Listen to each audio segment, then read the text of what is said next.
Boa noite para todas, para todos, para todes. Hoje é um dia muito especial aqui no canal da Estrela Guia, no Instagram, e também transmitido via YouTube, que nós estamos hoje promovendo o seminário de formação, com uma formação jurídica em direito, em gênero e sexualidades. Principalmente agora nesse tempo de debate, principalmente um debate acadêmico, com tantas reviravoltas no Congresso Nacional, né, um aumento dos casos de preconceito, de intolerância. É bom a gente saber, né, nós, população da sociedade civil, como recorrer a esses direitos. E para isso nós temos uma convidada para lá de especial, que é minha amiga há anos, muitos anos, que é a Grazi. A Grazi, ela é doutora em Psicologia Social Crítica, ela é doutora e mestra em Direito, ela também é professora de Direito na UFSC, ela é coordenadora de projetos de pesquisa e de extensão sobre estudos e práticas antidiscriminatórias, no CNPq da UFSC. Grazi, o canal é todo seu, seja muito bem-vinda. As honras da casa eu fiz, então se sinta em casa. Mari, boa noite, muito obrigada pela acolhida. Quero agradecer também a acolhida e a conversa que eu tive até o momento de hoje com a Moni. Acho que é a segunda vez que eu estou aqui junto com a Estrela Guia. Na primeira vez nós tivemos uma live durante a pandemia, né? Acho que esse formato remoto, ele acaba nos aproximando e hoje, né, esse formato remoto possibilita que a gente esteja aqui também. Queria cumprimentar todas as pessoas presentes e informar que a fala, né, que foi preparada para hoje, ela foi preparada a partir de uma conversa que eu tive com a Moni, né, uma conversa que eu tive também com a Mari, com a Melina, que está aqui presente, pensando numa formação jurídica, né, pensando onde procurar direitos, mas para a gente pensar onde procurar os nossos direitos é necessário fazer uma base, né, e essa base eu trago aqui para vocês, falando sobre 3 tópicos principais: direitos humanos, cidadanias e sexualidades, que foram os temas que mais foram destacados na conversa que eu tive com a Moni na semana passada, na semana retrasada, em que a gente estava pensando, né, especialmente a temática dessa formação. Deixa eu só perguntar quanto tempo eu tenho, gente, porque eu sou professora, então, se deixar, eu me alongo aqui. Nosso seminário vai até às 9. Tá. Mas aí você pensa que o pessoal também gosta, né, de participar, claro. Que a ideia é essa, fazer pergunta, acredito. Não, ótimo, beleza. Então, eu vou me preparar para falar durante uns 40 minutos, meia hora no mínimo, uns 40 minutos, deixa eu até cronometrar aqui. E depois a gente pode abrir para discussão, e se alguém tiver alguma dúvida também com relação ao que eu for falar aqui, pode perguntar no chat que eu estou acompanhando por ali, tá? Então, bom, vamos lá. Direito, cidadania e sexualidade, direitos didáticos, conceitos didáticos e críticos. Dessa apresentação, eu fiz um guia também, que eu já disponibilizei para a Moni já informou que está nas plataformas da Estrela Guia, coloquei aqui no chat também, se alguém não conseguir acesso, pode me falar, que daí eu faço o encaminhamento. Bom, para a apresentação, então, algumas pessoas não me conhecem, eu vou começar a minha fala aqui com uma apresentação, depois eu vou falar sobre o direito, o que é o direito enquanto uma tecnologia de Estado, melhor falando, o direito enquanto um instrumento do Estado e também um campo de conhecimento e também uma área de formação profissional. A partir disso, vou entrar na temática direitos humanos, cidadania, posteriormente, e, por último, sexualidades. Para cada um, daria para fazer uma formação específica, né, Moni? Mas eu vou passar conceitos iniciais de como o direito delimita o sentido dessas palavras que eu disse para vocês, e como é importante que a gente rasgue com alguns desses conceitos, E aí a gente vai falar da importância de movimentos sociais, da importância de ONGs, da importância da gente se reconhecer enquanto sujeitos políticos, e que os direitos, eles não são dados, né, porque tem algum legislador, alguma legisladora que nos olha com carinho e nos salve, né? Esse pensamento é muito colonizador. Os direitos, eles são conquistados, e não só conquistados, mas também resultados de muitas dinâmicas de interesses políticos, mas aí a gente vai chegar lá. Bom, né, por que eu estou falando tudo isso, como que eu estou falando tudo isso? Daí, como a Mari comentou, né, eu sou professora da UFSC, eu sou professora de Direito da UFSC, eu trabalho ética profissional, eu trabalho uma disciplina também que se chama hermenêutica jurídica, que é interpretação jurídica.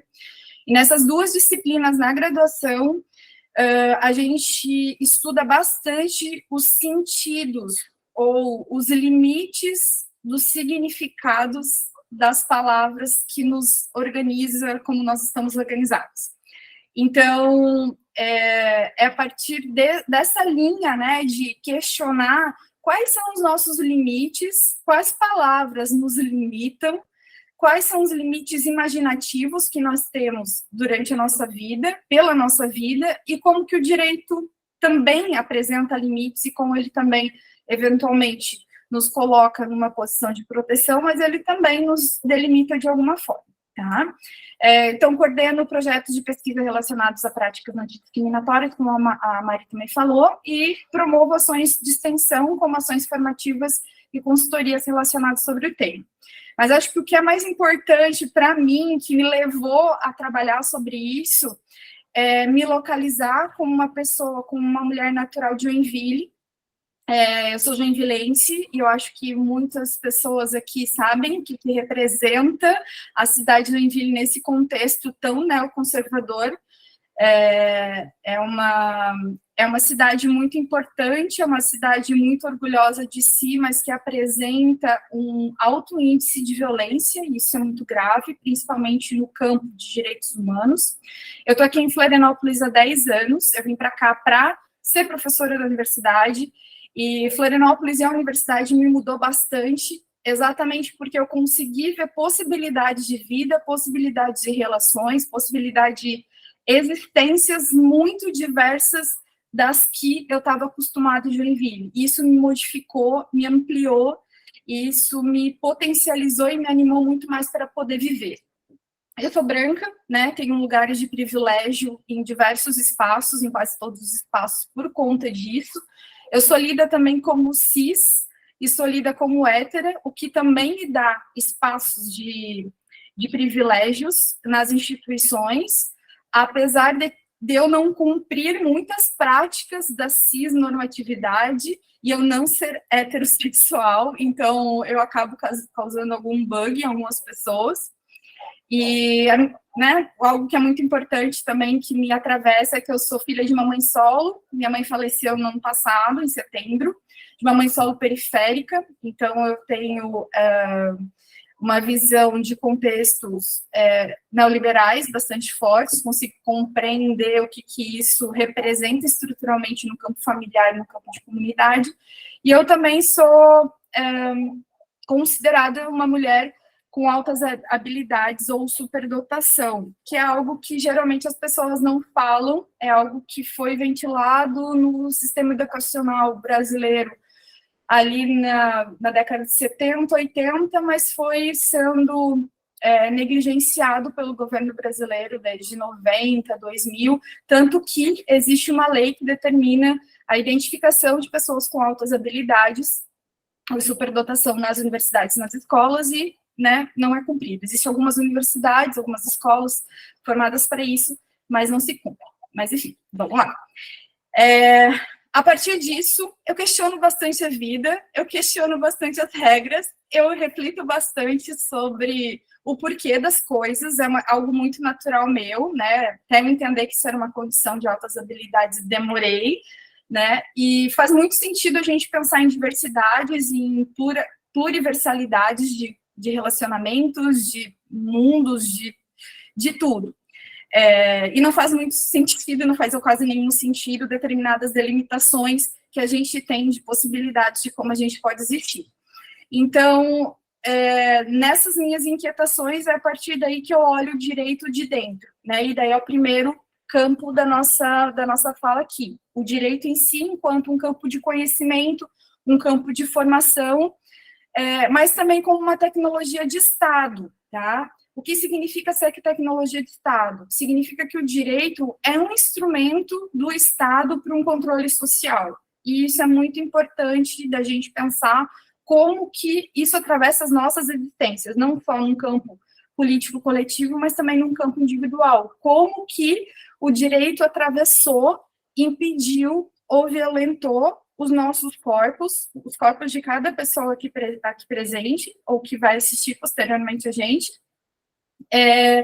e como que isso se implica coletivamente também.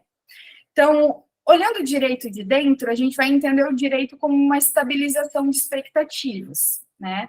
O que isso significa? Significa que o direito, ele vem como um fio condutor que vai dizer o seguinte, em determinadas relações, as pessoas devem agir de um determinado jeito.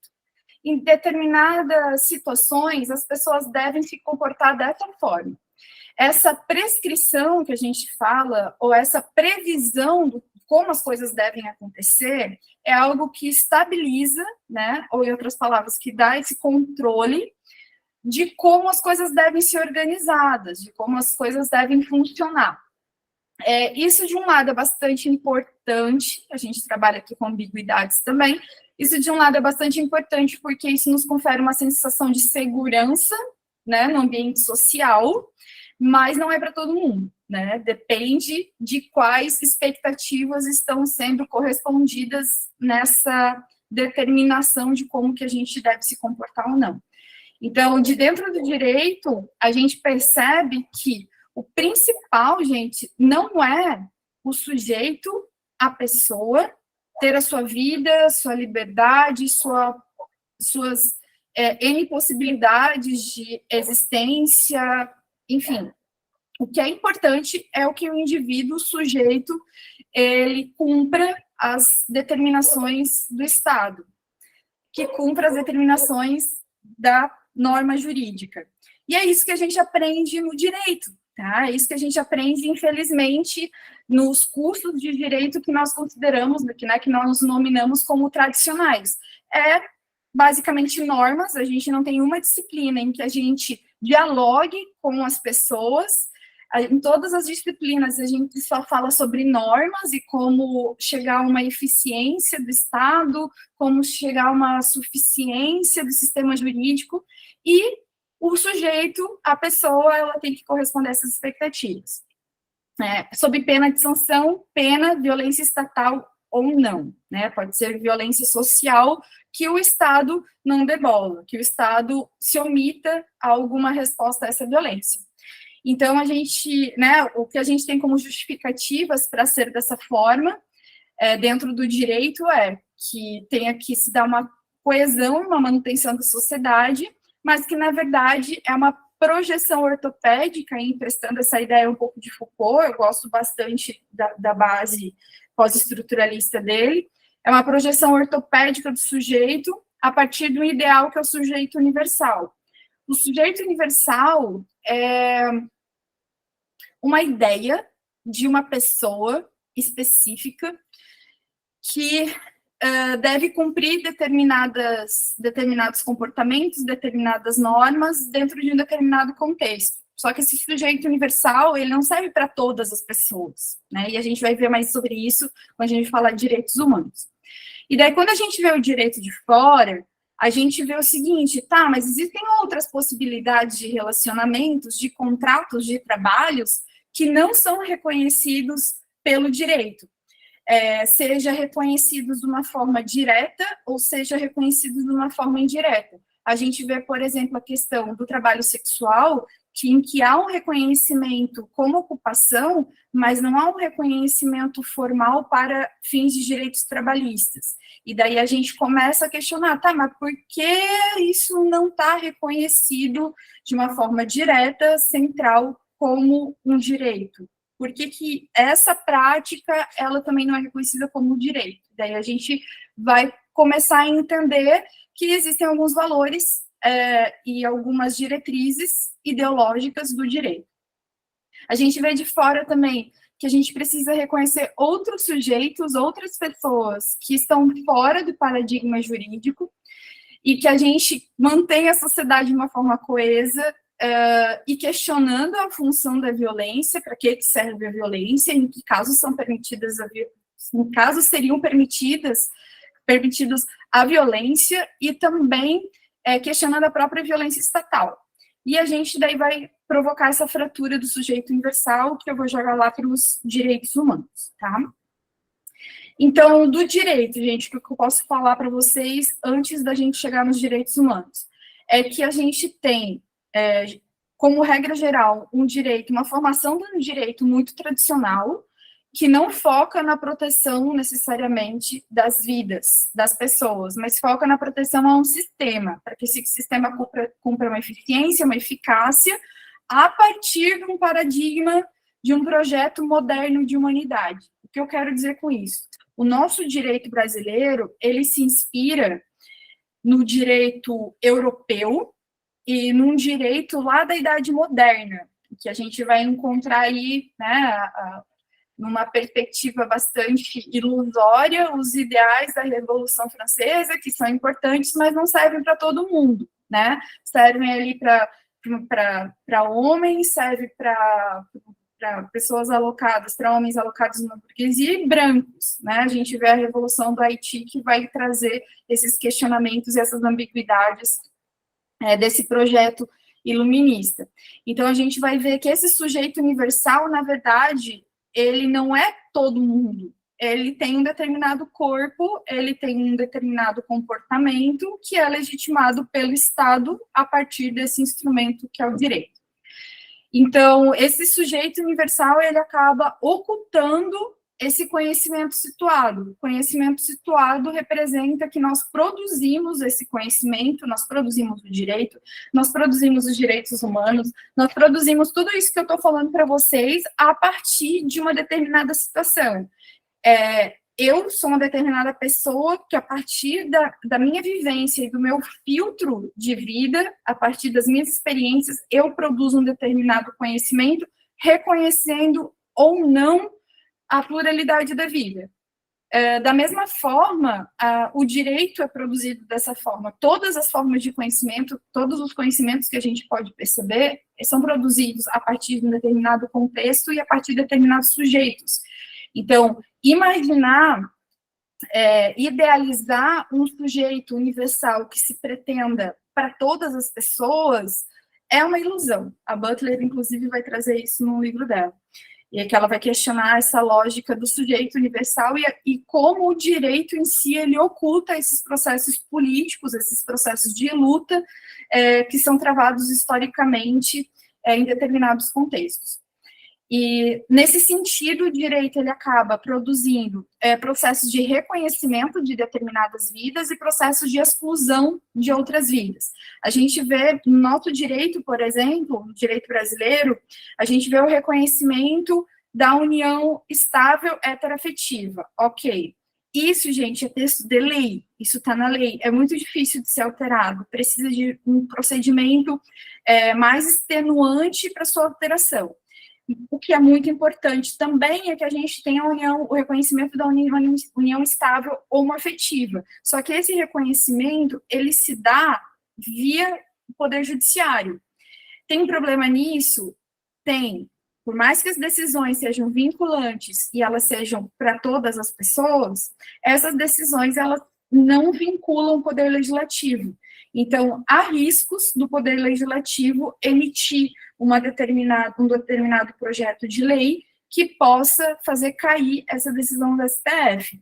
Então, há uma insegurança, né? Eu comentei com vocês anteriormente sobre segurança, há uma insegurança sobre todas as questões relacionadas à comunidade, por conta da forma com a qual os direitos são reconhecidos nessa estrutura jurídica. Se alguém tiver alguma dúvida com relação a isso, porque é algo mais técnico do direito, mais aprofundado, pode ficar à vontade que eu respondo, tá? Bom, gente, direitos humanos. Como eu comentei com vocês, todos os direitos, eles são resultados de diversos tensionamentos, de lutas, de discussões, de debates, e também são produzidos num determinado contexto por determinados sujeitos. Por mais que a gente tenha, né, lá, pelo direito a gente faz uma remissão até a Inglaterra, 1215, Carta Magna, como um disparador da questão de direitos humanos. A gente só vai falar realmente nesse termo, direitos humanos, pensado de uma forma mais geral, a partir da finalização da Segunda Grande Guerra, principalmente por conta do Holocausto, tá? Então, né, para começar aqui, os direitos humanos, eles são históricos. E esse termo, direitos humanos, ele vai surgir a partir da fundação da Organização das Nações Unidas, que ocorre em 1945. A ONU, né? A ONU, ela é fundada a partir da Carta das Nações Unidas, e o objetivo é que os países signatários, não são todos os países que contemplam, que estão na ONU, mas que os países que estejam ali, eles se comprometam a não se utilizar de formas bélicas para resolver seus conflitos políticos, que tendam a meios mais pacíficos. E aí, 3 anos depois, em 1948, a gente vai ter a Declaração Universal dos Direitos Humanos. Daí eu destaco para vocês, né, para vocês se atentarem a algo que eu comentei lá no início, a questão da linguagem. Declaração Universal, a gente pensa universo, né, não é globo, não, é mais, é universo dos direitos humanos. Então, seria uma declaração de reconhecimento, não é de institucionalização, né? Também aí pegando a questão da palavra, não é a partir dali está valendo, é de reconhecimento, é uma declaração que a instituição ela está reconhecendo que os direitos humanos existem, né? E a partir dali os estados se comprometem a respeitá-los. Os direitos humanos, então, eles vão ter, né, como referência principal e inicial a Declaração Universal, essa Declaração Universal de Direitos Humanos, mas a gente vai ver outras convenções que vieram subsequentemente, tá? Eu vou passar aqui rapidamente as características dos direitos humanos, tá? Então, os direitos humanos, eles são direitos, eles são possibilidades de exigência de que todas as pessoas tenham acesso a determinadas condições ou a determinados bens da vida, ao Estado ou à sociedade, enfim.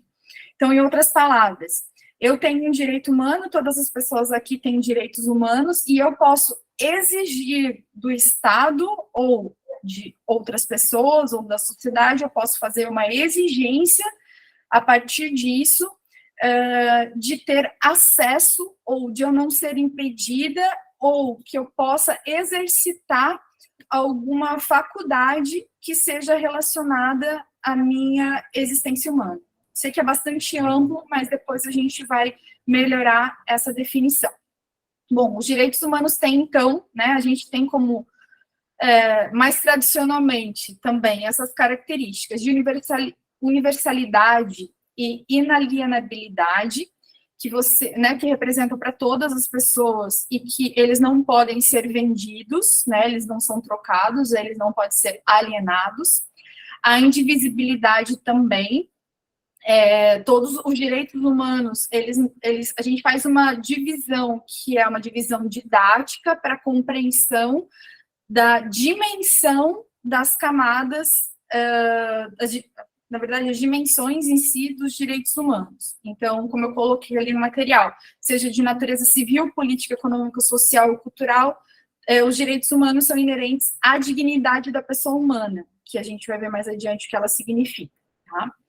Interdependência e inter-relação, então, é a relação de um direito humano com o outro, a partir do momento em que eu tenho a possibilidade do direito de ir e vir, eu posso também, nessa ideia, né, que se refere a um direito de liberdade, de locomoção, eu, ao mesmo tempo, eu posso ter a viabilidade, eu posso exigir que o Estado me forneça essa possibilidade de trânsito. Daí a gente vai pensar, por exemplo, em transporte público. Tá? Então, a gente vai pensar de diversas formas como que esses direitos existem, como que eles podem ser concretizados.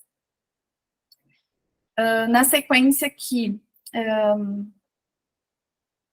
das características dos direitos humanos, eu coloquei ali também a igualdade e não discriminação, que vai se referir a um tipo de direito humano. A participação e inclusão, é importante aqui, né, trazer alguns destaques no que se refere à participação e inclusão. Num processo democrático eleitoral, como nós temos, existem alguns equívocos do que se refere a como nós podemos participar do Estado, né? Equívocos como, por exemplo, o que aconteceu no dia 8 de janeiro, né, no início desse ano. Equívocos, falhas, ou uma fé, dizendo, não, eu vou participar do Estado também. A gente não participa do Estado do jeito que a gente quer, a gente participa do Estado a partir das normas estabelecidas pelo Estado. Então, a democracia, ela não é só a questão de participação, mas a democracia também se refere a como essa participação vai se dar. Tá? E a gente vê também as possibilidades de limitação do Estado. E a responsabilização, por último, e a responsabilização, desculpa, do Estado de Direito. Então, os estados que são signatários dos direitos humanos, né, e das convenções subsequentes, têm a obrigação de cumprir sob pena de serem responsabilizados. Bom, é importante a gente falar também que os direitos humanos, eles se referem internacionalmente a esses direitos que estão estabelecidos nessas convenções, nesses instrumentos normativos internacionais. Os direitos humanos, gente, eles também são positivados na nossa Constituição, eles também estão lá na nossa Constituição. Quando esses direitos humanos, eles são colocados na Constituição do Estado, e, na verdade, eles são o coração da Constituição de um determinado Estado, eles são chamados de direitos fundamentais. E a gente tem os direitos fundamentais no artigo 5º, a partir do artigo 5º da nossa Constituição. É importante a gente falar também que os direitos humanos, eles não são absolutos, então por exemplo, aquela ideia de liberdade de expressão absoluta, isso não existe, tá? A liberdade de expressão, ela existe, ela é ampla, e ela encontra limite em determinadas situações, como, por exemplo, o discurso de ódio. Quando se verifica o discurso de ódio, não há uma liberdade de expressão, há um abuso de direito, que é o direito da liberdade de expressão. Tá? Então, os direitos humanos, eles não são absolutos, eles são limitados a depender do contexto. Então, por conta disso, os direitos humanos não podem servir de escudo protetivo para a prática de atividades ilícitas, não servem para respaldar irresponsabilidades, tanto civil ou penal, não podem anular outros direitos também consagrados pela Constituição e não podem anular o direito das outras pessoas. Tá? E aqui a gente passa a questão das convenções e documentos internacionais. A Constituição brasileira, ela não enumera todos os direitos humanos. Ela faz uma referência lá nos direitos fundamentais, no artigo 5º, no artigo 6º e outro artigo agora me foge. Mas, ali no parágrafo 2º, ela diz o seguinte, a Constituição diz o seguinte, os direitos dessa Constituição não vão excluir outros direitos que também forem adotados nos tratados internacionais que a República Federativa do Brasil seja parte. Ou seja, isso aí da abertura faz a associação com as convenções internacionais que a gente vai ver na sequência, né? Desde que o Brasil faça parte, ele seja signatário. Então, eu trouxe aqui para vocês alguns documentos importantes. E eu sempre faço chamo a atenção para as pessoas que participam das minhas formações, das minhas aulas, para as minhas turmas, para vocês se atentarem às datas, tá? Então, tem alguns documentos importantes no que se refere à questão de gênero, por exemplo. O primeiro documento que eu trago para vocês é a Convenção Interamericana sobre a Concessão de Direitos Civis à Mulher. Aí a gente vai perceber essa questão de gênero, né, focada restritivamente, né, e de uma forma excludente, a questão da mulher cis, heterossexual, aí a gente vai ter, né, nos anos de 48, de 1950. Subsequente, a gente tem a Convenção sobre a Eliminação de todas as formas de eliminação contra formas de discriminação contra as mulheres, de 79. Ela foi redigida, publicada em 79, mas ela só foi assumida pelo Brasil em 2002. Então, vejam o lapso temporal. E a Convenção Interamericana para Prevenir, Punir e Erradicar a Violência contra a Mulher, que a gente chama de Convenção do Pará, que é de 73, e daí a importância dela, porque ela entra antes da CEDAW, que foi em 2002, ela entra em 1916, tá? No Brasil, porque daí o Brasil passa a fazer parte, né, dessa convenção, e por conta disso a gente incorpora esses direitos.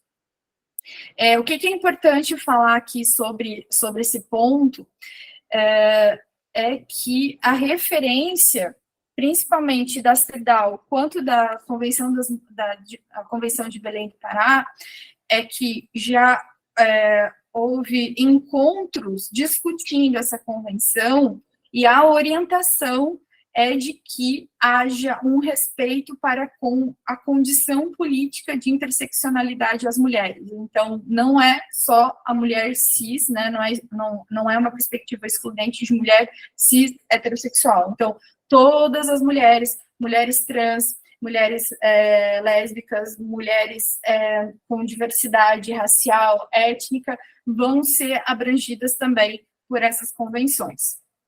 No campo de discussão sobre raça e etnia. E aí, a gente tem uma convenção sobre a eliminação de todas as formas de discriminação racial, de 66, gente. 66, tá? Que adentra no Brasil em 1969. Então, a gente tem essa convenção que fala sobre o combate ao racismo, sem nem antes a gente ter o crime de racismo, porque o crime de racismo ele entrou no ordenamento brasileiro em 1989, depois da instituição da criminalização na própria Constituição em 1988. Então, a gente já tem lá, nessa época, referências sobre discriminação intergeracional, discriminação institucional, discriminação estrutural, não esses nomes especificamente colocados, mas a gente já tem o reconhecimento desses fenômenos que representam essas expressões que eu mencionei para vocês. Daí a gente recebe, no ano passado, em 2022, a Convenção Interamericana contra o Racismo, a Discriminação Racial e Formas Correlatas de Intolerância, que foi firmado, né, ele foi assinado em 2013, mas aí ele adentra regularmente em 2022. É importante mencionar que essa convenção, essa primeira convenção que eu mencionei para vocês, de 69, né, promulgada pelo decreto de 69, ela já falava na questão, já trazia uma ideia de ações afirmativas, e ela já trazia a ideia também do que é discriminação, que vai ser que vai inspirar as convenções relacionadas às mulheres. A gente tem a Convenção 169, referente a povos indígenas, e a gente também tem a Declaração das Nações Unidas sobre os Direitos dos Povos Indígenas de 2007. A gente percebe, né, as datas, a ausência de reconhecimento, e isso é muito forte aqui no contexto brasileiro, porque a gente vai perceber na década de 70, a gente vai ter um estatuto que se chama Estatuto do Índio, né, um termo pejorativo, já que a gente está no mês indígena. E esse estatuto, ele vai falar sobre a importância de uma comunhão nacional e de processos de assimilação da cultura branca. Então, o que isso significa? Que por muito tempo o Estado, né, a partir do direito desse estatuto, legitimou práticas em que as pessoas das comunidades indígenas seriam aceitas e, ao mesmo tempo, elas deveriam ser assimiladas a uma cultura branca. Tá? Essas convenções, essa convenção e essa declaração reconhece que, né, a Constituição já faz isso, mas essas convenções também trazem isso, de reconhecimento das práticas e saberes das comunidades, da importância da autodenominação e de reconhecimento da sua comunidade indígena, e outros direitos, né? Mas só para trazer para vocês essa ideia de como o direito, né, por muito tempo, ele criminalizou ou violentou determinados corpos. E aí a gente tem alguns documentos importantes relacionados às sexualidades. Contexto político é o seguinte: a gente tem uma discussão muito forte na ONU sobre a questão das sexualidades, porque existem países que condenam práticas relacionais diversas da heterossexualidade. Então, na ONU, a gente não vai encontrar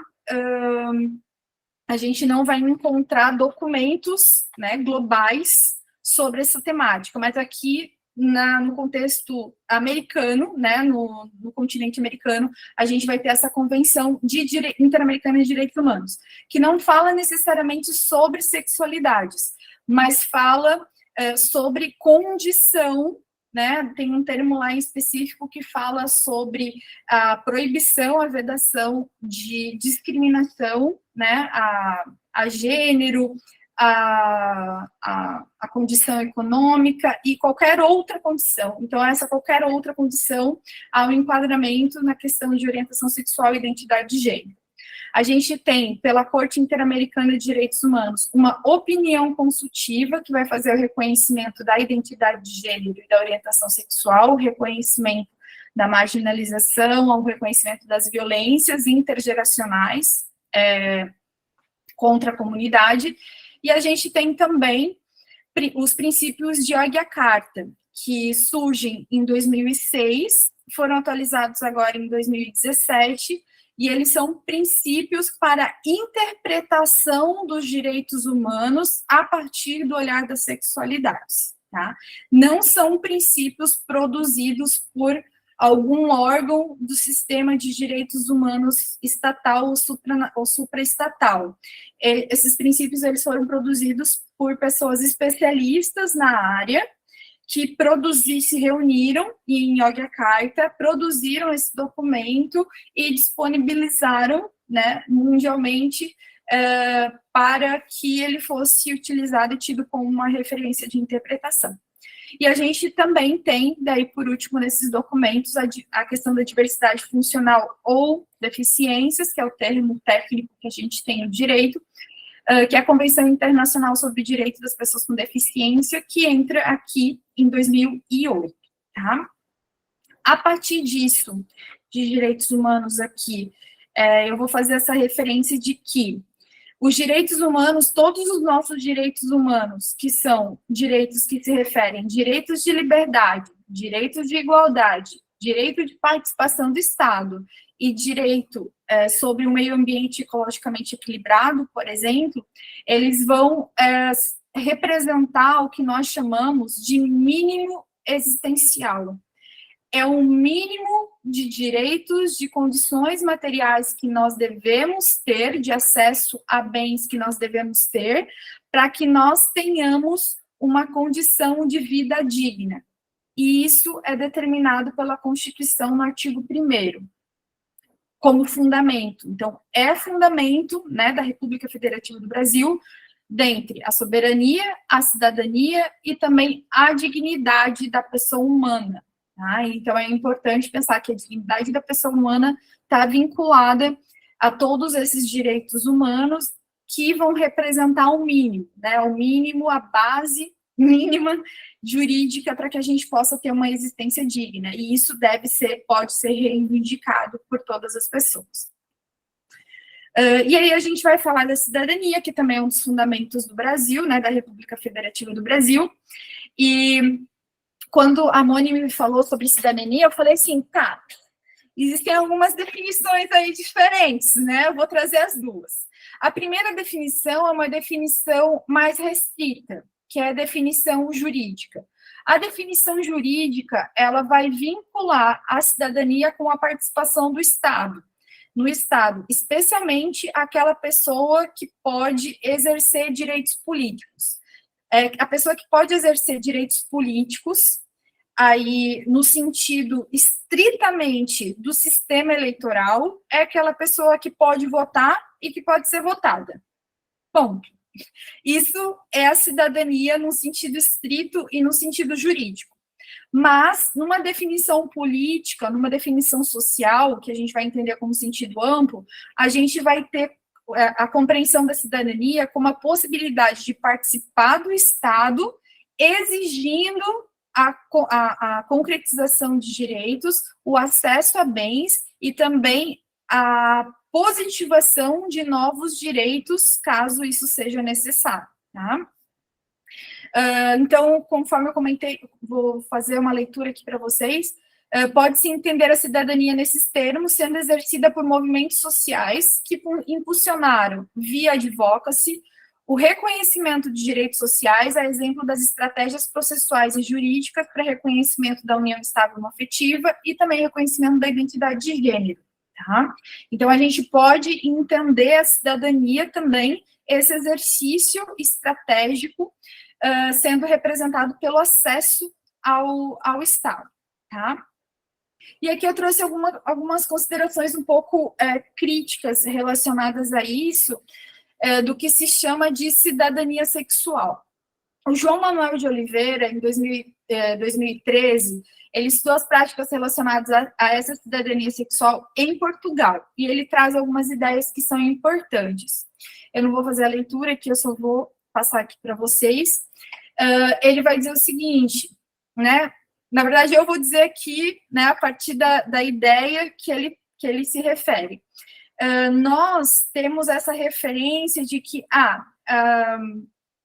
relação heteroafetiva é reconhecida nesses moldes.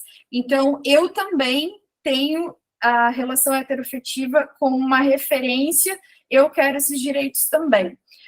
Eu quero o direito de acesso a um determinado bem, porque as pessoas heterossexuais, as pessoas cis, têm esse direito, então eu quero ter os mesmos direitos. Essa lógica de pretender uma busca por direitos que tenham como referência uma lógica cis, heteronormativa, acaba centralizando o sistema hegemônico da cis-heteronorma e acaba ocultando, fortalecendo mais esse sistema hegemônico e acaba ocultando ou marginalizando os direitos ou outros direitos ou outras possibilidades jurídicas da comunidade, tá? Que sejam questionadoras, né, desse sistema de gênero cis-heteronormativo. Então, ele vai trazer esse questionamento, né, por que a gente sempre, na busca dos nossos direitos, a gente tem como olhar, a gente tem como meta o que já existe para as pessoas cis heterossexuais, tá? Daí é só uma provocação aqui para a gente pensar na sequência. E aí a gente vai para a nossa última parte, que aí já deu o meu tempo, eu vou me estender mais uns 5 minutinhos, que é a questão das sexualidades. É um tema bastante intenso, porque no direito a gente não fala sobre sexualidades, é como se as pessoas, no direito, né, nas disciplinas tradicionais, obrigatórias, como se as pessoas só tivessem relações sexuais para terem filhos, né, numa visão bem restrita, não se fala sobre desejos, não se fala sobre questionamentos de comportamento, conforme eu já mencionei para vocês. Então, é um tema que eu comecei a estudar a partir do meu ingresso no campo da psicologia crítica. Então, a gente vai ver ali que as sexualidades se refere a uma dimensão do ser humano, a uma dimensão de cada pessoa, de cada um de nós, em que vai representar as nossas satisfações, os nossos desejos, os nossos comportamentos. Então, é uma dimensão bastante grande de quem nós somos, né? E eu coloquei no material aqui para vocês que em todas as sociedades, as expressões da sexualidade, né, como que a gente expressa as nossas vontades, os nossos desejos, como a gente se relaciona, são objeto, né, de normatização, seja pela moralidade, seja pela religião, seja pela ciência, né, e na sociedade brasileira isso não foi diferente. Da mesma forma, aqui na sociedade brasileira a gente tem uma restrição bastante grande do que representa ou do que pode representar a sexualidade.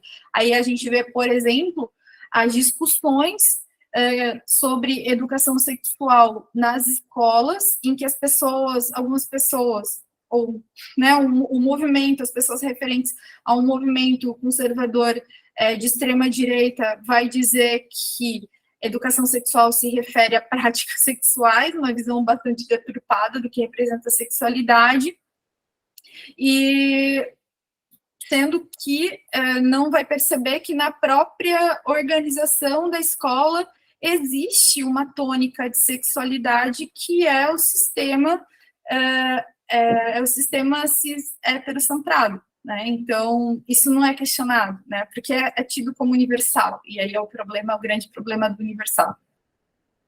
Bom, então, da sexualidade, gente, a gente vai entender essas dimensões também com essa área do nosso mínimo existencial. A gente precisa se expressar, a gente precisa se relacionar, a gente se produz a partir do outro. Mas no campo jurídico tradicional, a gente só vai ter a ideia de sexualidade num reconhecimento sobre identidade de gênero e sobre orientação sexual. Tá? E que daí, né, no campo jurídico tradicional, a gente vai ver também que essa discussão sobre identidade de gênero ou orientação sexual é ainda muito pequena. Por quê? Porque o direito ele se respalda no sistema de gênero hegemônico. Esse sistema de gênero hegemônico, do qual em que o direito brasileiro se embasa, ele vai representar o reconhecimento de diversas práticas que são cis heterocentradas, como ou as mais adequadas ou as únicas adequadas no que se refere à expressão de vida, que a gente vai ter como identidade de gênero, ou de formas relacionais que a gente vai ter como orientação sexual. Então, a matriz sexual, digamos assim, do direito é cis heterocentrada, tá? Então, é importante ter essa compreensão sobre o direito. E daí a gente vai ter, não de uma maneira reconhecidamente expressa pelo ordenamento jurídico, a gente vai ter os direitos sexuais e reprodutivos, que acabam sendo um reconhecimento das possibilidades de dignidade sexual e de planejamento familiar, que daí a gente tem uma lei específica para isso, tá? E que daí vão trazer uma ideia de como juridicamente é tratado, ou pode ser tratado, ou podem ser tratadas as sexualidades. Daí eu coloquei aqui, né, essa divisão de direitos sexuais e direitos reprodutivos. Como direitos sexuais, a gente vai ter uma ideia de aceitação de diversas formas de expressão sexual, né, autonomia para tomar decisões sobre o uso do próprio corpo, e também uma ideia de igualdade de gênero. Como exemplos, o direito de viver e expressar livremente a sexualidade sem violência, discriminações, imposições, e com total respeito ao corpo de parceiro, parceira, parceiro. O direito de escolher a parceira sexual ou parceiro sexual, parceira sexual. Direito de viver plenamente a sexualidade sem medo, vergonha, culpa ou falsas crenças.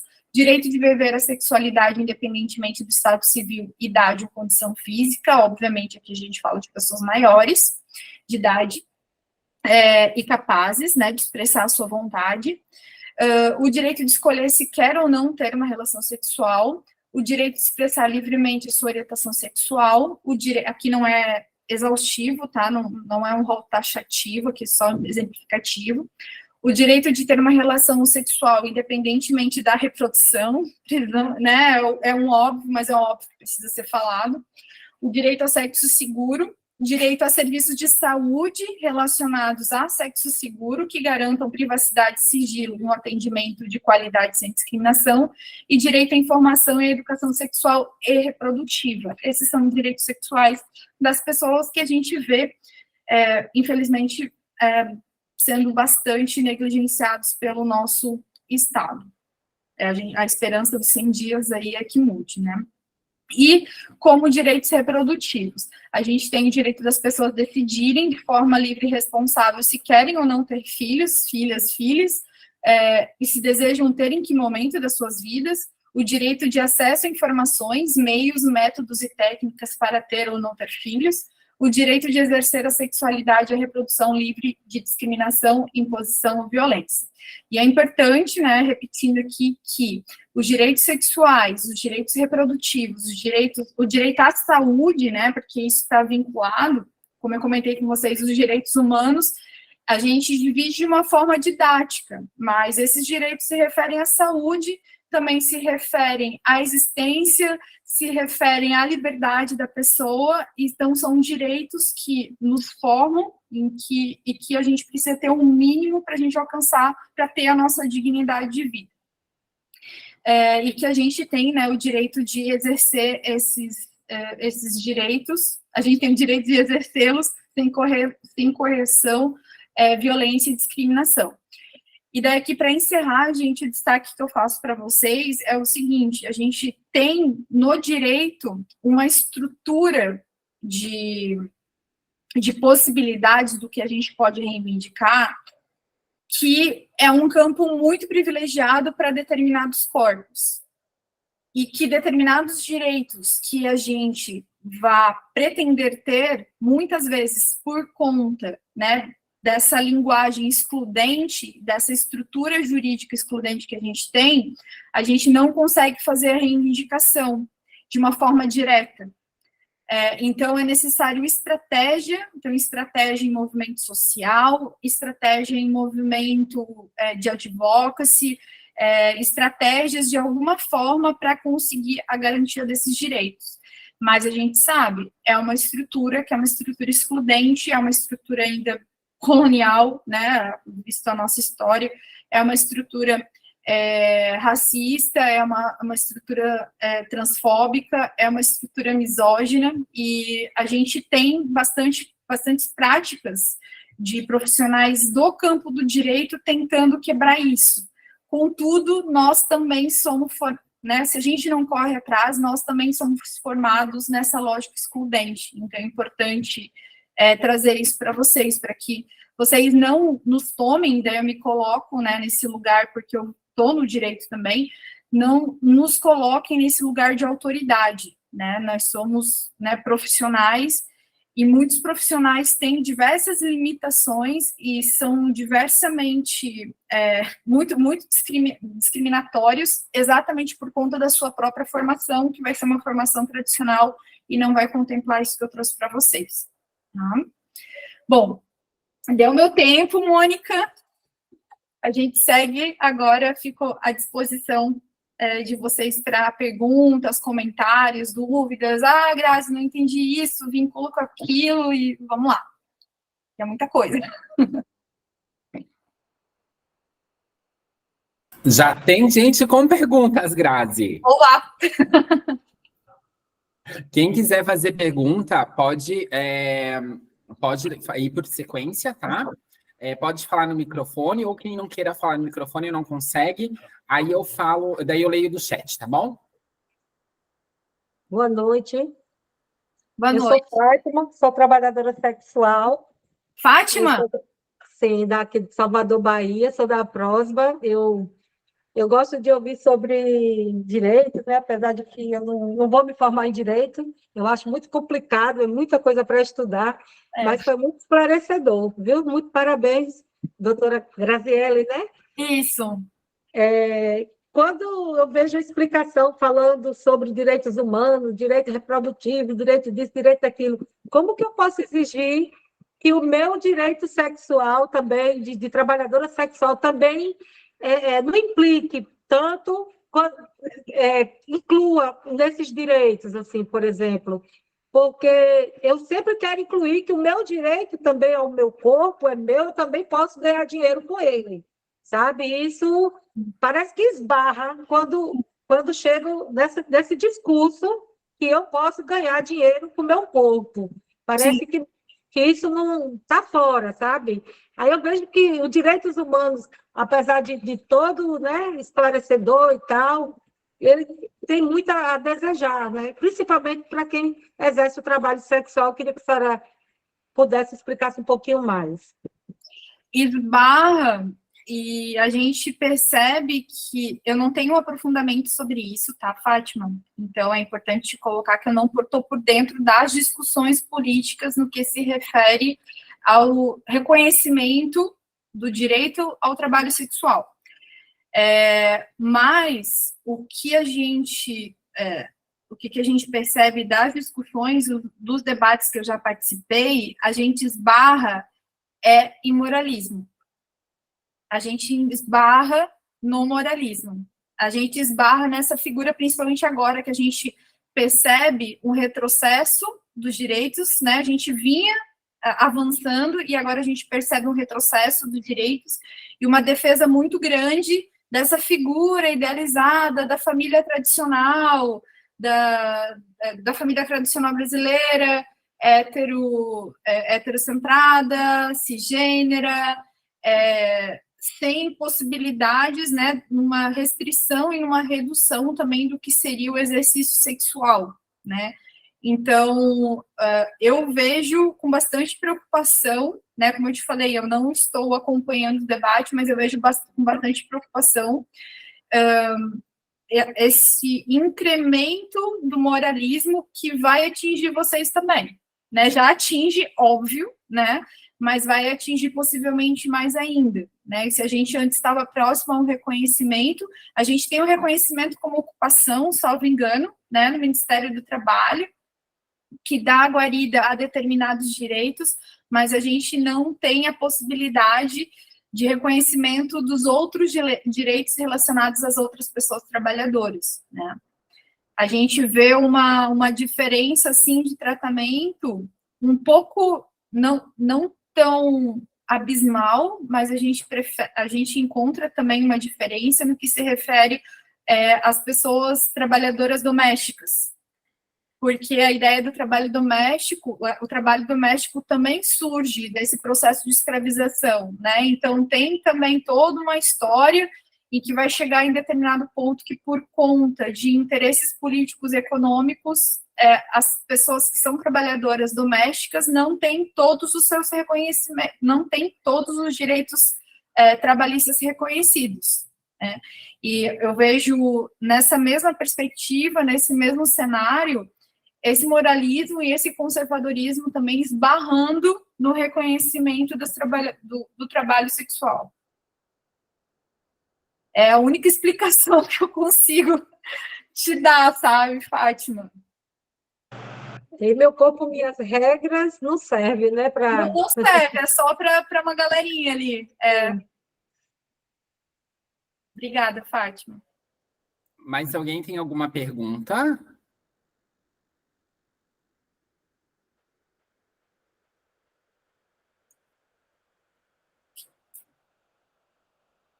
Não mexi com ninguém, não, gente. Melina, Isete, a Su. Oi, eu vi que não estava aí. A Sueli. Su, bora lá, Su. Boa noite. Oi, Suelen. Então, eu vou falar que, assim, eu sou professora e eu trabalho com adolescentes que eles estão na faixa etária, assim, de 15, 16, até já maiores de idade. Só que a gente pega uma faixa etária, principalmente ali dos 16, 17, que muitas vezes eles se identificam como pessoas transgêneras, querem trazer o nome social a público, utilizar e se reconhecer com uma nova identidade, mas ainda esbarra na questão familiar, porque até se tem autorização dos responsáveis, pode se trocar diretamente na direção das escolas estaduais sem a necessidade do documento oficial, só que precisa, né, da assinatura dos responsáveis. E a gente tem esse problema de realmente, que eu acho que é comunicação, né, um problema real e que não é só local, enfim, é da vida das pessoas, né, a falta de comunicação e essa dificuldade. E aí a gente esbarra muito nessa questão de estudantes que querem ter o nome social, assinam provas com o nome social, mas no registro da escola estão com o nome, no caso de registro. E aí eu queria conversar um pouquinho sobre isso, se tem um pouco uma discussão já acadêmica sobre isso, o que tem sido discutido, para a gente também ter um pouquinho de luz referente a essas situações. Sim, obrigada, Suelen. Eu até ia mencionar, acabei esquecendo, eu quero localizar para ti, já estou procurando aqui na pasta. Existe, agora eu não me recordo em qual documento aqui do sistema interamericano, que é a proteção à criança e adolescente ou adolescente em razão da sua identidade de gênero, tá? Eu vou até localizar aqui. Não tem essa discussão academicamente no direito, também por conta de determinados espaços de poder que são dominados, né, por mulheres cis que não querem reconhecer a possibilidade de transgeneridade num período de infância e da adolescência, mas a gente vê isso, né, no campo jurídico que eu tenho acesso. Não vou dizer que não existe, né, porque seria uma falácia eu alertar isso, mas tem esse reconhecimento nesse documento. Deixa eu só localizar aqui. Não sei se quiser seguir, Mari, enquanto eu procuro.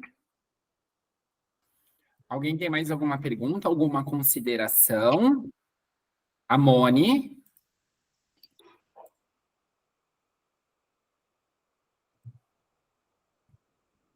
Tá fechado o áudio, Moni. Perdão, eu vou pegar o gancho aí da FAO, porque eu acho que a inquietação dela, um pouco, Paulo, se eu estou errada, você me diz.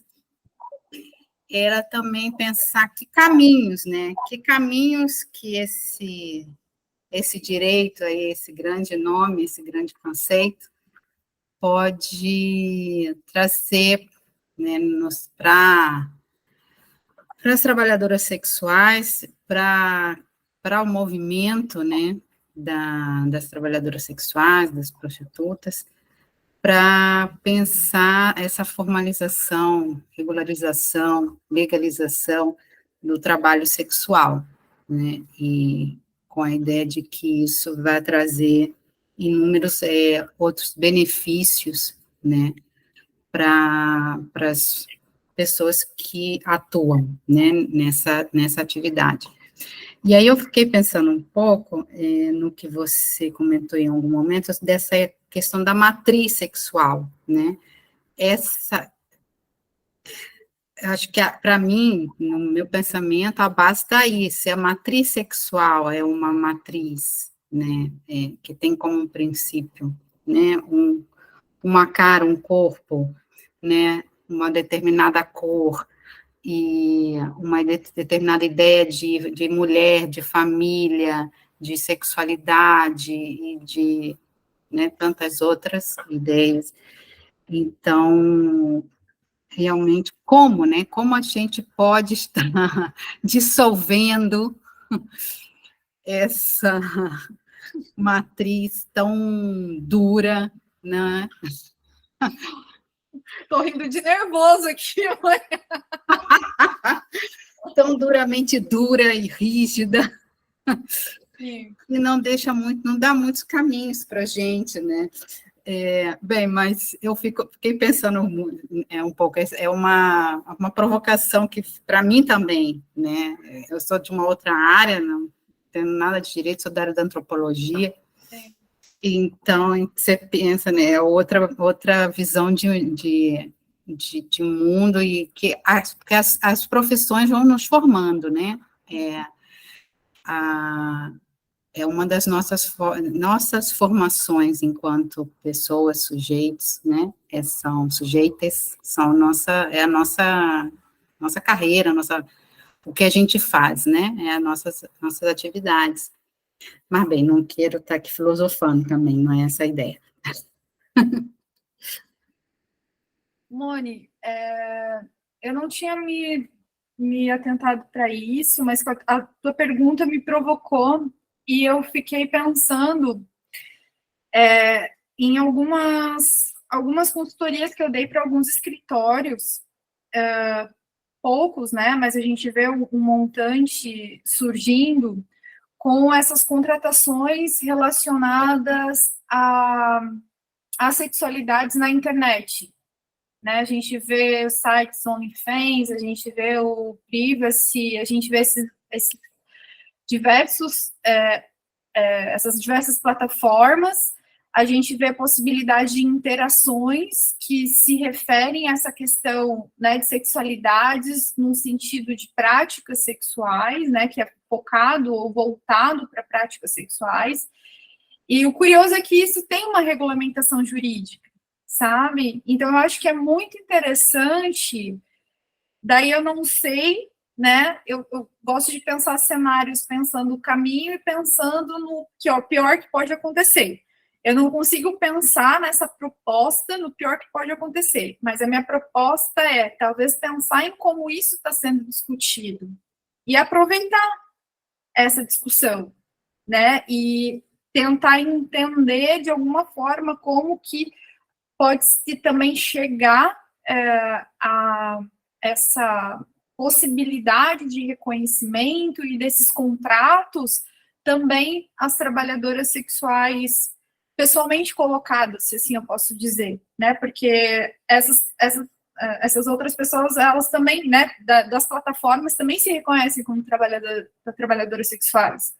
Então, acho que é uma discussão que, não sei se, né, eu também não tenho, como eu comentei, então, um debate que eu não tenho acompanhado, não sei se isso já foi enfrentado, mas eu acho que seria um bom caminho pensar estrategicamente nessa junção de forças, digamos assim. Eu acho assim, que você traz, eu não estou por dentro desse tema, que você traz é bastante interessante, eu não sei se a falta por aí que ela podia comentar, porque aí eu acho assim, cada coisa é cada coisa, né? Cada universo é cada universo. Na minha humilde opinião, né, de leiga, eu penso que aí a gente entra no ramo do tal da de segurança, cibernética, né? E então penso que te dá outro respaldo. Sim. Diferente, tem uma questão também diferente das trabalhadoras sexuais, das pessoas que fazem aí trabalho sexual, mulheres, vamos colocar as mulheres que são a grande maioria, né? Uhum. E das mulheres que fazem, atuam nas ruas, ou em casas, ou o exercício da atividade mais tradicional, né? Sim. Esse que são feitos a partir da plataforma tem uma outra roupagem. Sim. Tem uma, sabe? É como se higienizasse um pouco essa. Sim. Então, eu acho que também são elementos para pensar, né? São variáveis para a gente estar pensando. Eu acho bem interessante, eu já anotei isso aí para a gente depois pensando bem e poder aprofundar essa ideia em outro momento, né? Porque também a gente não está monopolizando aqui o... Por que seria mais aceitável socialmente, né? Eu acho que seria por aí, porque aparentemente está tendo uma cobertura jurídica, né? Claro, a falta dizendo, não vejo perseguição para os homens que fazem sexo pago. Eu, por exemplo, no caso do OnlyFans, por exemplo, eu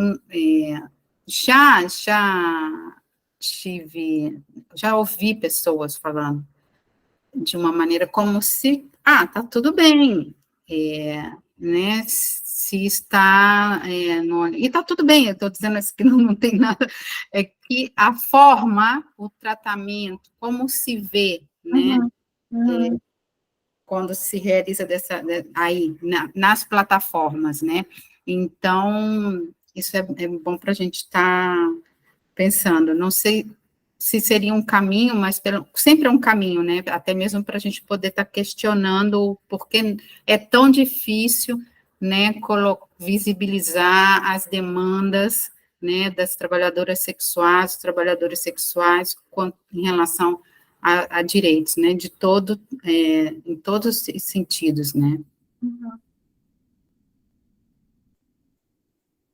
Eu acho que você estava vendo alguma coisa para a Sueli, né? Que ela tinha feito uma pergunta. Eu não localizei, eu vou ficar devendo para ela, vou pedir para ela depois o e-mail, daí eu encaminho.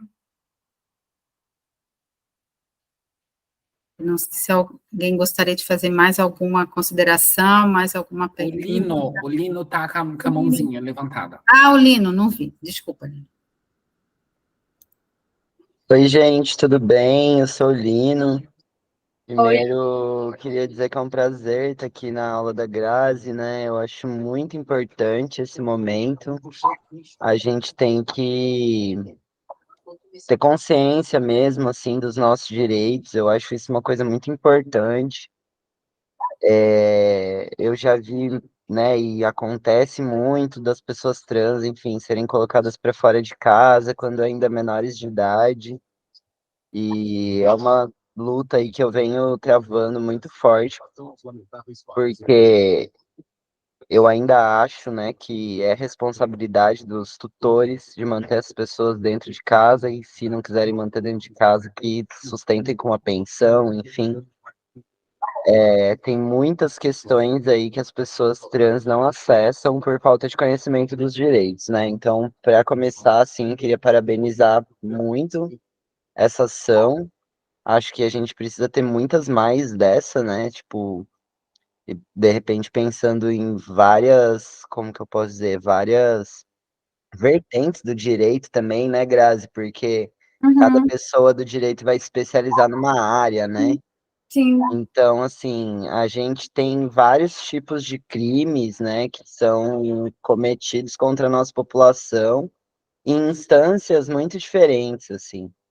Eu sou uma pessoa que usa o nome social, tem muito aplicativo que eu não consigo ter conta, né? Eu não consigo ter conta na 99, eu não consigo ter conta no PicPay, porque são plataformas transfóbicas que não reconhecem o meu nome de registro com a foto que eu mando, então eu não consigo fazer. Né? Quais tipos de ações contra a transfobia que a gente pode mover contra esse tipo de lugar? Outro lugar também, outra questão também em relação ao cartão de crédito, né? Então, assim, eu tenho meu banco colocou meu nome social no meu cartão de crédito, mas muitas empresas não aceitam o meu cartão de crédito porque eles têm, de novo, uma plataforma transfóbica que vai bater o nome do meu cartão de crédito com o meu CPF. E como eu uso o nome social, obviamente não vai bater, né? Então, assim, fora as questões objetivamente da violência, da transfobia nesse aspecto mais da violência criminal, mas eu acho que tem muitas outras violências, né, que a gente está sendo submetido. Então, acho que a Melina, não sei quem que falou aqui do Airbnb também.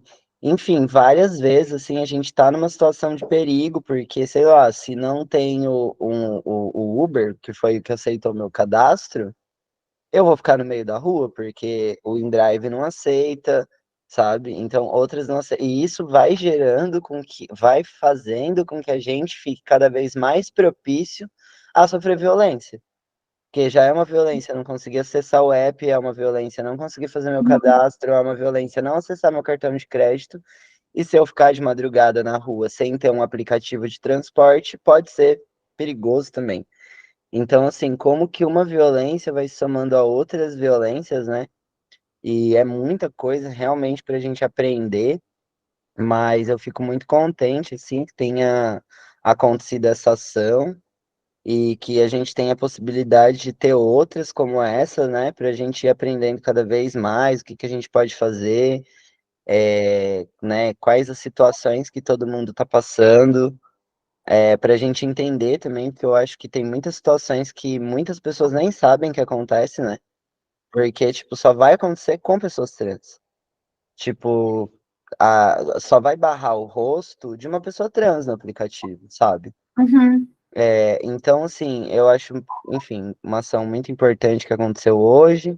E deixo meu apelo aí para que a gente tenha outras dessas, com temas específicos, né? E que a gente consiga garantir que a gente tenha também sabedoria e conhecimento para entender o que que é da lei, mesmo que a gente discorde, é uma merda, mas está na lei, as pessoas podem fazer e a gente não vai conseguir ganhar nada, né? Sair do lugar, então às vezes mover um processo, ficar irritado e não vai levar para lugar nenhum, porque por mais que a gente considere errado, é possível, mas tem outras coisas que são erradas e não são possíveis. Eu acho que a gente precisa começar, enquanto não processar essa empresa, não tirar dinheiro, não fazer, né, assim, a gente não vai chegar a lugar nenhum. Então, é isso. Fica o meu agradecimento e meu apelo a que a gente tenha outras oportunidades como essa e agradecer demais a Grazi, queridíssima sempre, muito atenciosa, maravilhosa, viu? Obrigado. Obrigada, Lino. Eu estou à disposição. A Melina está com a mão levantada. Oi, gente, tudo bem? Boa noite. Oi. Então, queria também agradecer por essa formação, né? Uma ação da Estrela Guia, mas também agradecer a Grazi pela disponibilidade, né? E pelo diálogo de sempre. Como o Lino falou e outras pessoas falaram, é muito importante ações como essas, assim, principalmente para a gente, né? Pessoas trans, trabalhadores e trabalhadoras sexuais, né, que muitas vezes é isso mesmo, assim, a gente acaba se deparando com adversidades nas nossas vivências, de violações, de violências e tudo mais, e a gente muitas vezes não tem minimamente uma orientação básica, né, de como lidar e de como proceder. Eu estava pensando aqui, o Lino falando, e que seria um tema também interessante de ver uma próxima formação, talvez, em relação às violações institucionais, né, violência institucional. Acho que é um pouco também da linha de trabalho da Grazi nos últimos anos, talvez poderia ser interessante, assim, para a gente dialogar. A minha questão específica, assim, para além de todo o panorama que você apresentou, também partindo muito da minha experiência atualmente na universidade, como uma pessoa trans, e me deparando também com as violências cotidianas, mas aí pensando de forma geral, não só a instituição educacional, né, instituição de ensino, mas pensando também em outras instituições. Como a gente deve proceder, como a gente deve procurar ajuda e tentar minimamente encaminhar um caso de violência, de crime, quando trata-se de uma violência institucional. Boa, Melina. Assim, gente, a gente tem que pensar os nossos comportamentos, né? Eles, bem de uma forma bem rasa, eles são classificados em certos toleráveis ou errados, né? O direito, politicamente, ele escolhe que determinados comportamentos errados, eles vão ser crimes. Além de ser crimes, esses comportamentos, eles podem também ser o que nós chamamos de ilícitos, ou seja, o contrário de ilícito, né, que é algo permitido, é algo que é vedado, ilícito. Ilícito civil, que daí, além de você olhar, poder processar criminalmente a pessoa para que ela tenha alguma pena, alguma sanção na esfera penal, você pode também processar a pessoa na esfera civil e exigir danos morais. Essa é a possibilidade que se tem, e eu fico à disposição do Lino, da Melina, para pensar essa questão dos aplicativos, porque isso me chamou bastante atenção e eu fiquei bastante interessada em trabalhar isso com vocês, tá? Então, aqui, a possibilidade pela via civil, a questão de indenização por danos morais. Dentro das instituições públicas, a gente vai ter a possibilidade de reconhecimento desses comportamentos errados, inadequados, como ilícitos administrativos ou infrações administrativas. Então, essas 3 esferas, a esfera administrativa, a esfera penal e a esfera civil, vão reconhecer determinados comportamentos como errados a partir desses lugares. Tá? Há alguns problemas no seguinte ponto. Às vezes, o que é considerado crime na sociedade pode não ser considerado uma infração administrativa. E daí não tem como, nessas situações, fazer um procedimento administrativo para investigar essa conduta. O que a gente vê, por exemplo, no que se refere à transfobia.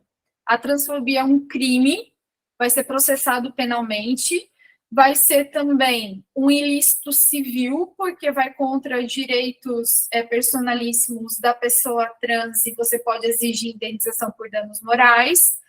E, por exemplo, na Universidade Federal de Santa Catarina, a gente não tem o reconhecimento da transfobia como um ilícito administrativo, de uma forma direta. O que muitas pessoas, muitos servidores que vão olhar o caso vão dizer assim, isso aqui não é reconhecido, não tem como processar. Isso é um problema. Vou até abrir a câmera para rir. O problema é o seguinte, daí foi algo que eu já conversei com a corregedoria. Existem as normas administrativas, as normas jurídicas da administração pública, da instituição, elas são normas que dá para fazer um exercício interpretativo. Então, se, por exemplo, lá na resolução 017, fala o seguinte, que entre discentes, uma pessoa ofendeu a integridade moral da outra, ali a gente pode enquadrar o fenômeno de transfobia, que é o desrespeito, por exemplo, ao gênero e ao nome social, como uma ofensa à integridade moral e caracterizar isso como um ilícito administrativo para fazer o processamento administrativo. O grande problema que a gente tem é que as pessoas, elas não querem fazer isso, e eu não sei por quê. Eu pareço o Psyduck, sabe? Tipo, por quê? Algumas coisas são óbvias. Elas estão ali, ó. É só tu fazer um exercício de interpretação básico, simples. Mas parece que as pessoas dentro das instituições, elas não querem se envolver. Elas não querem se implicar naquilo que é importante, naquilo que é necessário. E, de uma certa forma, eu tenho percebido nos últimos dias e nas últimas semanas que muitas pessoas sabem o que é certo a ser feito, mas não querem, porque vão cair de um lugar de conforto, vão quebrar relações com determinadas pessoas, e elas querem ficar nesse lugar de conforto, que é o lugar de privilégio, elas não querem quebrar o lugar de privilégio delas. Sabe? Desculpa, Melina, que me falou de um jeito. Sim, entendi, e deu até para tomar um entendimento maior do universo UFSC, vamos dizer assim, né, pensando também em outras instituições. Mas é isso que você também pontuou muito, né, da dimensão da cis heteronorma. Geralmente essas pessoas que estão nesses lugares que vão fazer esses procedimentos são pessoas cis, dificilmente a gente vai ver pessoas trans, pessoas lidas como minorias nesses lugares, e é isso, elas vão sempre reiterar essa posição social delas, né, e praticar essa leitura de mundo delas enquanto pessoas cis, né, e eu acho que esse também é central, é um tumor central na nossa sociedade. Elas não querem, Mas obrigada. Né, desse poder que elas têm, né, e dessa negociação.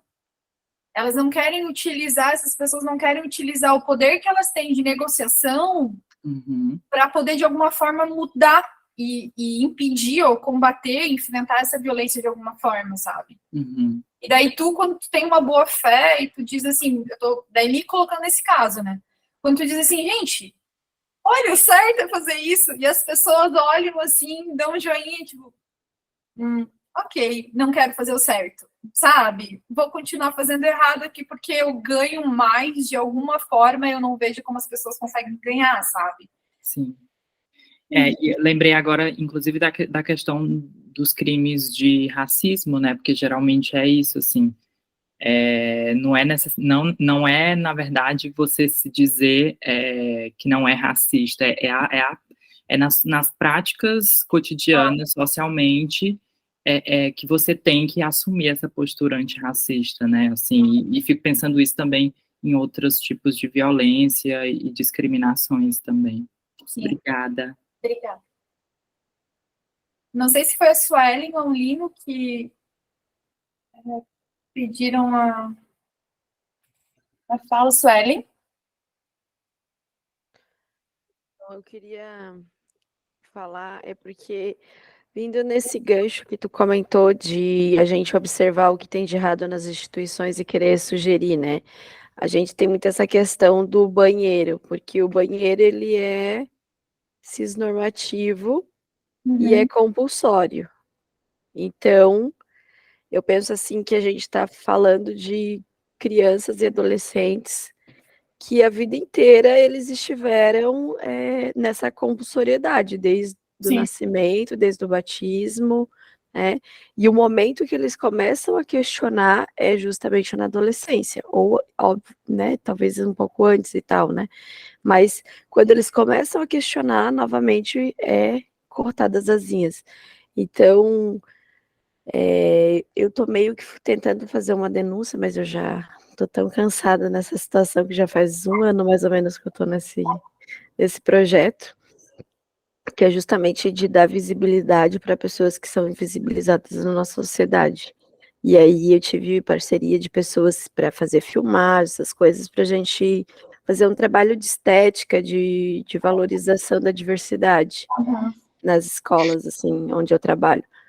Só que, recentemente, eu não sei se tu tem acompanhado, tem a questão da Ju do Muquem, da escola Muquem, que ela está trabalhando também, né, gênero, diversidade, e ela virou bode expiatório para partido político conservador. Então, eu vejo, assim, que é um passo para frente e 2 para trás, só que o que eu não entendo é que o Estado que deveria dar subsídio para essa profissional, de dar o suporte, porque existem leis, né, existem o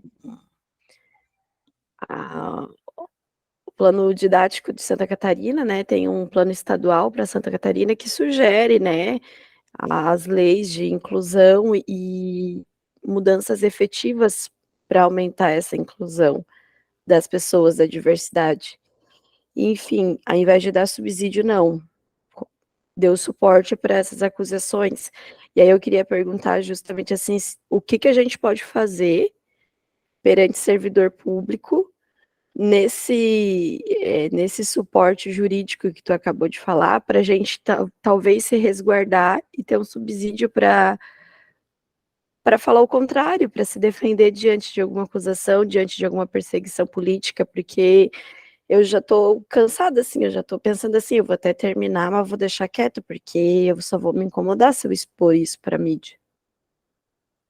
a gente percebe como eles vêm pela violência, né? Eles vêm pela violência, pela intimidação, é uma prática de tentativa de disciplina, sabe? Para que nada mude, para que as pessoas que estejam falando algo, que estejam tentando modificar, se calem e a coisa continue como ela está. Na instituição, teria que ver como a instituição funciona, se tem um órgão fiscalizador, como uma corregedoria, como uma ouvidoria, só que esses órgãos fiscalizadores dentro das instituições, eles são órgãos que só vão investigar o que acontece dentro da instituição.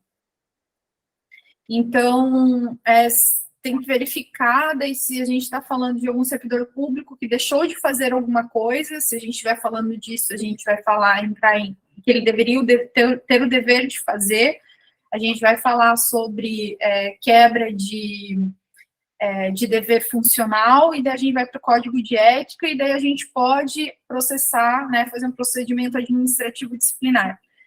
Dependendo do caso, cabe na situação de prevaricação. Prevaricação é o crime que o servidor público comete quando ele deixa de fazer algo que é sua obrigação por alguma vontade, alguma justificativa que seja pessoal, sabe? Então, a possibilidade de fazer o BO, né, de fazer a denúncia contra essa pessoa, e dependendo da situação, cabe, né, naquelas 3 esferas que eu falei, cabe também para o procedimento civil. O que é importante, né, só para comentar com vocês, eu estudei essa organização de práticas institucionais na minha tese na psicologia, porque a gente, como até a Moni falou, a profissão, ela nos forma, né, e a gente que está dentro de uma instituição, a instituição nos formata muito, a instituição nos molda. Então, a gente está sendo moldado nessa instituição que diz a todo tempo para nós que não vale a pena ir atrás das coisas, sabe? De modificar e de lutar pelos direitos, e muitas vezes quando a gente não consegue ir via setores internos de investigação, tem que ir fora, Ministério Público, daí tem que ver qual promotor que é o responsável para isso. O Lino perguntou ali, né, fazendo esse gancho, Sueli, onde fazer a denúncia.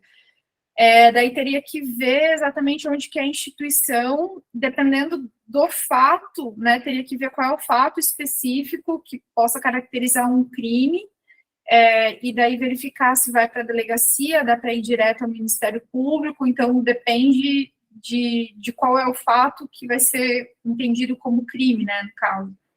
Mas eu digo para ti que as instituições, elas são formatadas nesse sujeito universal também, né?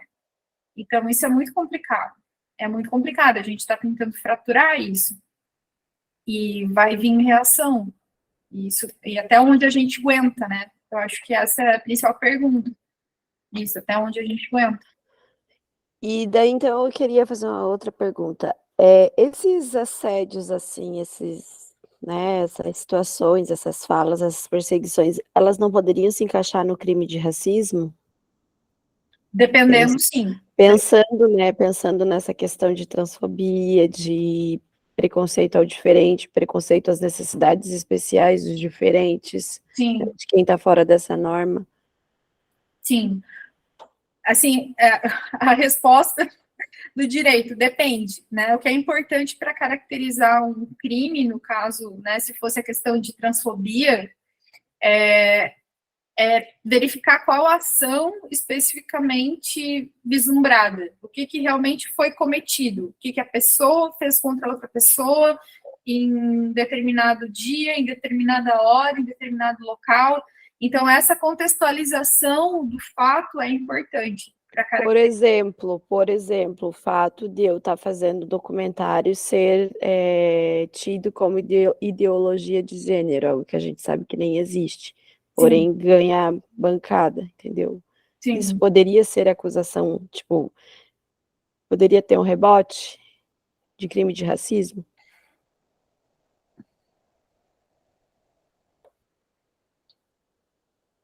Teria que verificar o que foi falado, como foi falado, porque o direito, e aí é uma problemática, dependendo do que foi falado, se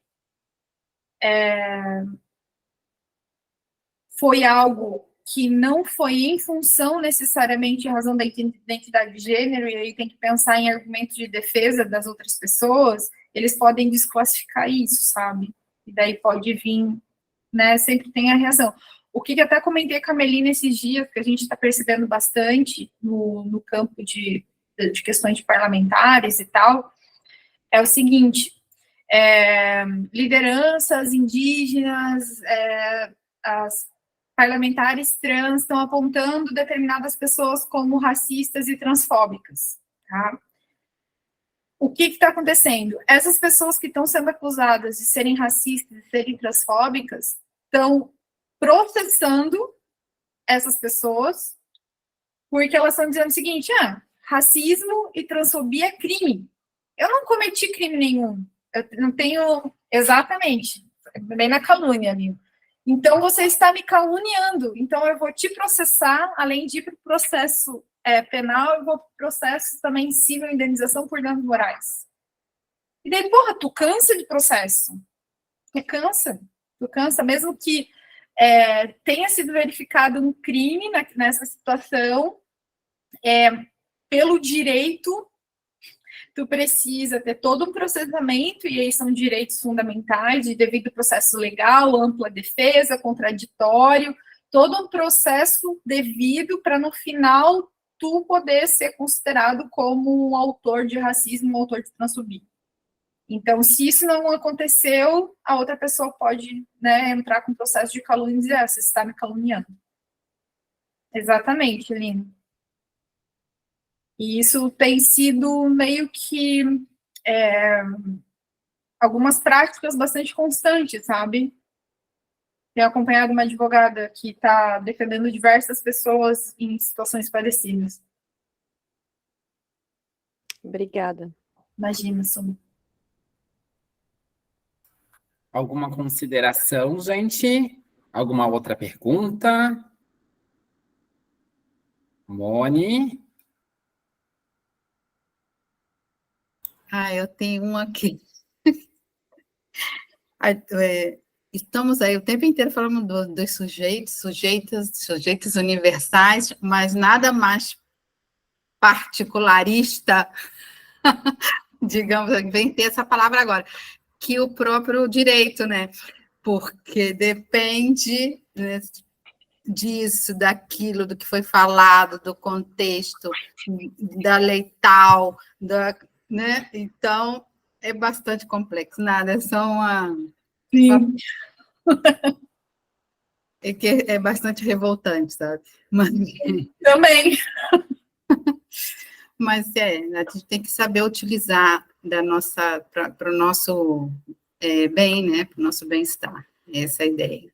Por isso sempre foi a nossa ideia do seminário. Eu não tenho, só tenho a agradecer a você, Grazi, ao pessoal que está participando, e deixo contigo, não sei se alguém mais gostaria de fazer alguma consideração, deixo para Mariana finalizar. Eu quero agradecer, eu adoro vocês, tá? Saibam. Mari, te amo, né? Minha amiga de anos. Eu adoro essas parcerias, são lugares em que eu me sinto bem, né? Então, saibam que eu me sinto acolhida e bem estar com vocês. Não há desconforto ou incômodo de forma alguma, bem pelo contrário, há sentimento de estou em casa, e isso é muito importante para mim. E só agradecer, e eu fico à disposição de vocês numa próxima formação, ou de pensar, enfim, estou à disposição. Muito obrigada, gente. Nós que agradecemos em nome da Estrela Guia, e principalmente em nome de todos aqui presentes, Grazi. E para quem quiser também enviar depois, como foi gravado, a gente vai disponibilizar no canal do YouTube, então esse vídeo também para ele ser compartilhado, que esse é o nosso objetivo, né? Uma formação, mas que também seja uma formação popular, que todas as pessoas tenham acesso a esse conteúdo, que esse é o objetivo, né? A conquista de cidadania, e que as pessoas saibam dos seus direitos. Grazi, muito obrigada por estar contigo aqui virtualmente nesse espaço. Também agradecemos ao Fundo Brasil de Direitos Humanos por estar ajudando financeiramente também para a gente estar realizando essa live, e a todas as pessoas da Estrela Guia também que se mobilizaram. Um beijo, Grazi. Amo muito você, agradeço todos que estiveram aqui presentes também. Que tenhamos uma boa semana, uma semana de luta e principalmente uma semana de paz. Beijo, gente.